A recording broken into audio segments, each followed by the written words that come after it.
Hello everyone, म त्यहाँ चाहिँ स्कुल जाँदैछु मेरो छोरालाई लिएर होइन। यहाँ चाहिँ मेरो ठुलो छोरा पर्छ, यो सानो छोरा मेरो कान्छो छोरा। म चाहिँ जुब्ली स्कुल जाँदैछु। मेरो छोराको स्कुल हो जुब्ली मोडल हाई स्कुल। यहाँ चाहिँ मेरो ठुलो छोरा पढ्छन्, आज चिल्ड्रेन डे हो, त्यही भएर म आज जाँदैछु कति दिनको बादमा। यहाँ चाहिँ सबैजना बसिरहेको छन् पेरेन्ट्सहरू। यहाँ मैले दिदीलाई भेटेँ, दिदीले हाई भन्नुहुँदैछ, हाई भने कस्तो हुनुहुन्छ भने राम्रै छु भने भन्नुभयो होइन। किन जानु भएन भनेको, अनि इलेक्सनमा जान्छु भन्नुभयो।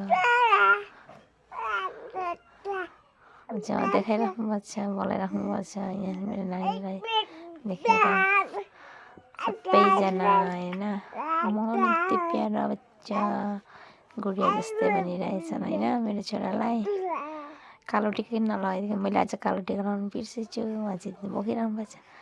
स्कुलमा आयो भने नानी लिएर आयो भने चाहिँ यो चाहिँ फाइदा छ है साथी, नानी बोक्नु पर्दैन। त्यही भएर म दोकान पसेर यहाँ अब कालो टिका लिनु जाँदैछु मेरो छोरा लगाउनको लागि। म हतारमा लगाउनु नि पाइनँ आज कालो टिका मेरो बाबुलाई। यहाँ चाहिँ म दोकान पसेर कालो टिका सोधेँ अरे कालो टिका छैन रहेछ दोकानमा, प्याकेटवाला छ भनेर सोधेँ, प्याकेटवाला पनि छैन अरे। त्यहाँबाट भनेर मैले गरेर आएँ। अब आएर अनि यहाँ साथीहरूसँग बस्दैछु। यहाँ चाहिँ हाँसिराख्नु भएको छ, के भन्दा कि ब्लग बनाउँछौ अन्त भन्ने। चाहिँ मेरो छोरा त मसिना त छैन आज के, सबैको हातमा यताउता गइरहेछन् मेरो बाबु आन्टीहरू। म चाहिँ प्रेग्नेन्ट हुँदाखेरि आएको थिइनँ नि त, बरु नानी भइदिनु बादमा आएँ। अनि यहाँ सबैले सोधिरहेको छ कस्तो छ भनेर। छोरा न छोरी भन्दा म छोरी भनिदिएर थिएँ, तपाईँहरू सबैले अनि जिस्काइरहेछन्। होइन मेरो छोरा हो, मेरो 2 भाइ छोरा भयो भनिरहेको थिएँ। छोरी छैन, मेरो 2टा छोरा बास भयो, 2टा छोरा। अनि उहाँ चाहिँ मैले दिदीलाई देखेँ, दिदी आउनु हुँदैछ, उहाँ भयो मेरो माइजूको बुहारी, मेरो दिदी पऱ्यो।